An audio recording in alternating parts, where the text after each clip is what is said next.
Muling nagpaalala ang Philippine National Police sa pamumuno ni Acting Chief PNP Police Lieutenant General Jose Melencio C. Nartates Jr. sa publiko na mag-ingat laban sa online scams ngayong nalalapit na long weekend. Inaasahang marami ang gagamit ng internet para sa online shopping, travel bookings at money transfers sa undas break. Pinangangambahan ng PNP ang pagdami ng mga scammer na magsasagawa ng panloloko sa pamamagitan ng peking link, promo, at investment schemes.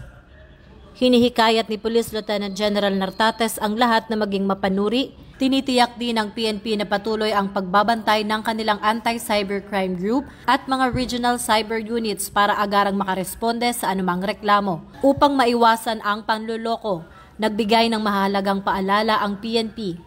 Gumamit lamang ng verified websites, maglagay ng two-factor authentication, at huwag basta-bastang magbabahagi ng personal o banking informations. Kung may kahinahinalang transaksyon o account, agad itong i-report sa pinakamalapit na estasyon ng pulisya o sa official social media channels ng PNP.